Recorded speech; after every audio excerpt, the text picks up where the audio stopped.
Hello everyone, and welcome back to our channel, Philippine Adventures, and Canada as well, with Dan and Rochelle. Um, so right now we are in Bangkok, and we are in the process of moving to Canada and then eventually coming back to the Philippines. But I guess what's really been bothering me for the last month or so is the fakes in Dumaguete. There's so many fake vloggers there. Um, Two of them are the main two guys in town. And then there's another guy, his name's Mike.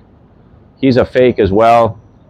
But anyway, I just want to talk about these characters. Um, we started out, and we're vlogging, and we're just starting out, so we're not experts by any means. But at least what we do is our content is real. We don't exaggerate things to make them look good, or try to entice people just for money and then stab you in the back. So what I find there is, first of all, I think the worst guy there, for sure, has to be Mark Thornton. Every man has a whatever. Every man has a story. That guy is the biggest jackass. I didn't approach him, first of all, so it wouldn't matter if I approached him. I could understand it, but he approached me the very first time and said, "Hey, would you like to come on my channel? We'll do a video." I said, "Sure." So anyway, I'm not even sure if this guy's real, because I tried and tried and tried to go and do an interview with the guy. So I talked to other vloggers there, and I guess it's like a big game there. If you go on one person's channel, you're not allowed to go on the others. So I guess what happened is I went on this guy, what's his name? Mike Philippine Retirement. I went on his channel, and I guess this Mark guy doesn't like him. So maybe he found that out or something. I don't know. That's what I was told later by other people that are in this YouTubing. So they said if you go on someone's channel, they will not take you on their channel. So I didn't know that, but anyway, that's fine. Whatever. If it's that petty and that is the way it is, that is the way it is. But for him to approach me and tell us, that, hey, yeah, come on my channel. So I tried and I tried. I went to where he goes every day to this. I forget what the place is called now, but anyway, where he goes every morning. I wait there. I even gave it to the waitress. I gave him my phone number. I emailed him. He never even had the decency to get back to me to tell me, that he didn't want to do it, or he was interested or wasn't. Nothing. I don't understand why people are like that. Why are they so fake? Just, if you don't want to do it, just reply to an email or even the phone call. I gave him my number. It's frustrating. We're trying to, get better at this and learn from these experienced guys. But I tell you, that guy is something else. We had a friend that came. This went on continuously for, I don't know, maybe 2 months. He just never answered. Then finally, he sent me back an email. He said, "Yeah, once I get better, I'd love to do one." And of course, he never did ever answer back again. I don't even know why he answered the one time. So anyway, then we had some friends in Cebu City. This guy, he came with his wife, and she was pregnant, and he told him to come all the way there, and he was going to do the same thing. He's going to interview them, or him.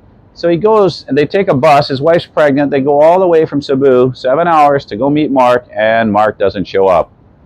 I told him, you'll be lucky to see the guy because he's a flake.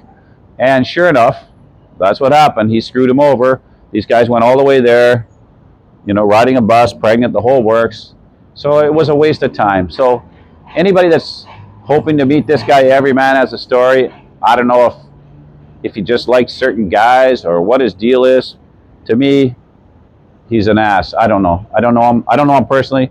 I thought by what I watched some of his channel, he seemed like a nice guy, but he's not. He's a fake. So if you're hoping to meet him, don't count on him meeting you. That's all I can say. The second guy that's in this Dumaguete bunch of whatever cliquey little group is, I forgot his name now, Old Dog New Tricks. This guy, at least this guy has a decency to meet. Okay, so we saw him. We were in Ground Zero where this Thornton guy hangs out all the time. So we went there and we ran into him. We had to say, "Hey, that's that guy, the guy that we wanted to talk to, right?" So Anyway, so we go, and he comes up and he says hi. Seems like a nice enough guy. And he says, sure, let's do the interview after I'm just going to do an interview with this guy and have a bite. And after that, we'll interview you guys. So anyway, we sit around in Ground Zero for, I don't know, a couple, maybe hour and a half, have something to eat. We're waiting. He gets up. He comes over to our table. He says, you know, that interview went a little bit long. How about we do another one? How about we do it another day? And I thought, okay, well, that's kind of weird, but whatever. I said, okay, yeah, makes sense. He was nice enough to give us his Facebook and his messenger, right? So I thought, okay, Paul gives us his old dog. He gave us his messenger, and he said, well, I'll contact you, and we'll get together. And I said, oh, perfect. Okay, let's do it. So anyway, we go to meet the guy. So we set up a date to go meet finally, you know, a couple weeks later. So we go down there and we meet, and he was kind of different. When I met him, I sat down and I was waiting for my wife, and he didn't even, I guess he didn't remember me or something, because he said, well, I'm supposed to meet some couple here. They don't know what they even want to talk about. He was kind of, you know, not really saying it nicely. And I said, well, no, I'm that guy. And anyway, we started talking, and we started doing our story, and we were at the coffee shop just around the corner from Ground Zero. I forget what it's called, but anyway, we're sitting there, and he says, yeah, okay, well, when your wife gets here, let's do the interview. So we set it up, and there was hardly anybody in the coffee shop at the time. And then by the time we set it up, and he set up his phone and stuff and was going to interview us, he says, well, it's starting to get too noisy in here, which is understandable. So we said, okay, he says, let's wait and see if it calms down. So it never really calmed down. Anyways, he says, okay, well, why don't we do it upstairs? Let's go upstairs. I know a Chinese restaurant, whatever. We can go up there and do it. So we go up there. We hike up there, buy a drink or whatever, sit there waiting for him. Waiting for, you know, so we get it done. We set it up. Again, there was one other person in the restaurant. They were a little bit loud. So he said, well, it's not going to work here either. So we waste our time going there and meeting him. But at least he met us. I'll give him you know, at least that guy meets you. But again, after that, we go away, and he says, well, yeah, he said he'd get back to us and do it again. So he gets on the messenger, and I said, well, hey, Paul, anytime you want, we're available. Just let us know, and we'll set up another time and give it a go. So he says, okay. So he says, let's do it. He says, we're just going to go away for a couple days, and when we get back, we'll do the interview. I said, okay.